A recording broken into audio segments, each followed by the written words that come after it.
Hi there guys, my name is Jacob and welcome back to the channel. Now in today's video I am going to run you through my November solar stats. So I'll give you the generation breakdown, the cost breakdown, and I'll even tell you what it costs to run the first month driving my new EV. So if any of that sounds interesting to you, then of course stick around for the rest of the video. But first I'm just going to tell you what my solar system consists of for any new viewers out there. So I have 13 440 watt solar panels on my roof. I have a 5 kilowatt hybrid inverter and I have a 9.5 kilowatt battery in my garage. And they are GivEnergy equipment and they were installed by a local installer, which you can find the name of in the description box of the video. And it all in total cost me £9,000.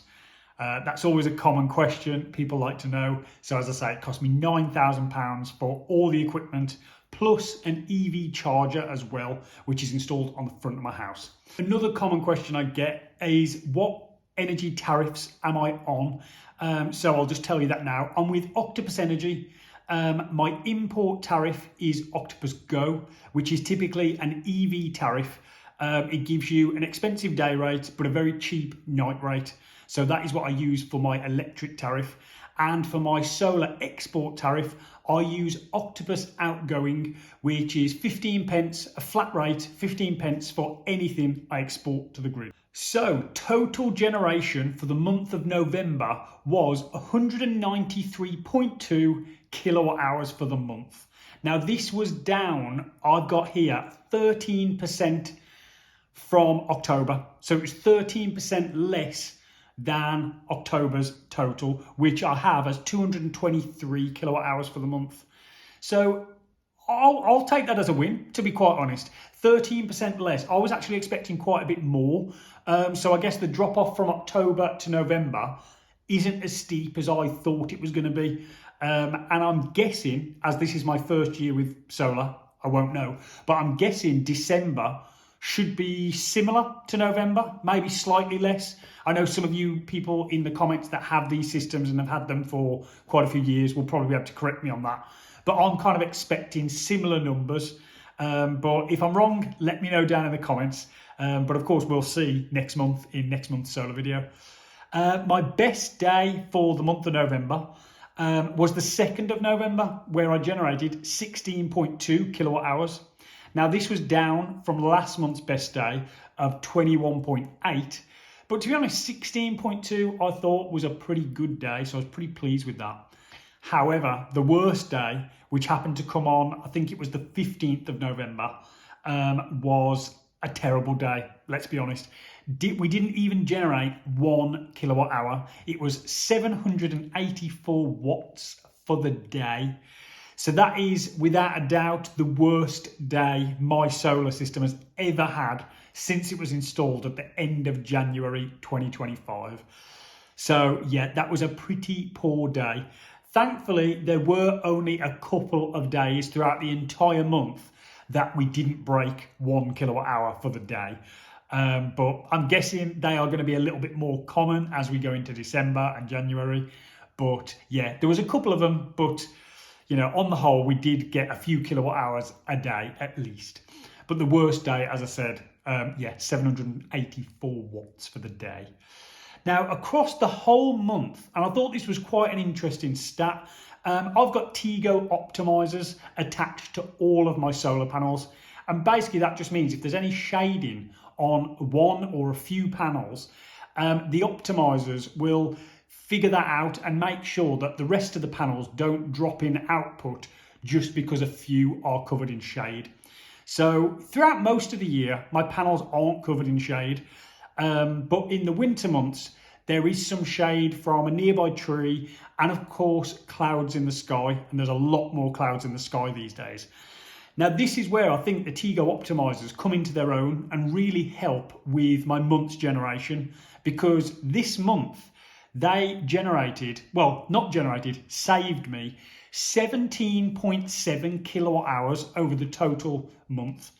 Now that is nearly 10% of my total month's generation. So basically what that means is if I didn't have the optimizers on my panels, I would have lost 17.7 kilowatt hours, which is a heck of a lot of energy when the total generation for the month is quite low. You don't want to be losing 17 kilowatt hours for the month. So the optimizers are really coming into their own now. It's winter time, and I'm really happy that, you know, I got them installed. For the rest of the year, I guess that they do make a little bit of a difference, but it's only a few percent a month that they save. And that really is just from cloudy days. But winter time, as I said, with that bit, a little bit more shading, plus a lot more cloud, they really do help and bump up those numbers. So the Tigo optimizers, this is kind of the first month where they've really paid off. So I'm happy to see that. If we compare what they saved me last month, which was 8.2 kilowatt hours, as I said, this month was 17.7. So it's a significant bump up for the month of November. Now, as I've mentioned in previous videos, when I got the system installed, my installer gave me an expected generation figure, and it's an annual figure of 4.5 megawatt hours. So that's 4,500 kilowatt hours for the total year generation.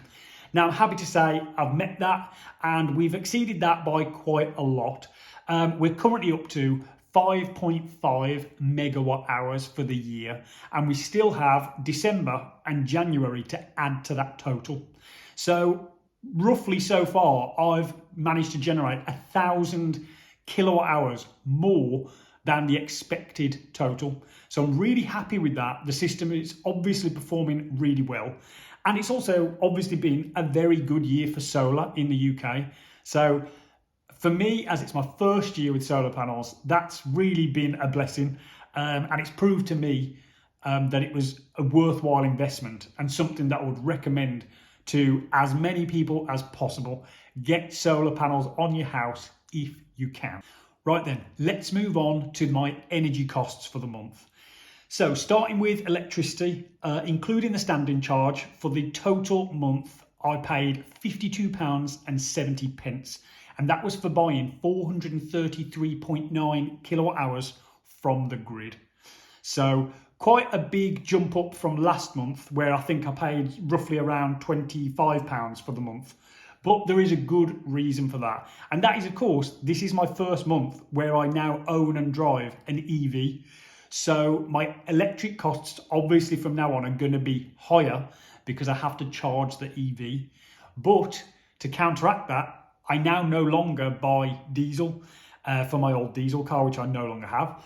So, you know, my electric costs have gone up, but my diesel costs have plummeted because I don't buy that anymore. So I'm very happy to say that I've saved a lot more in not buying diesel than I've now spent buying electric. And I'll just explain that now. So EV costs, I worked out, I spent roughly £19.50 for the entire month. And that was for buying 240 kilowatt hours, which of course I pumped straight into the battery of my new car.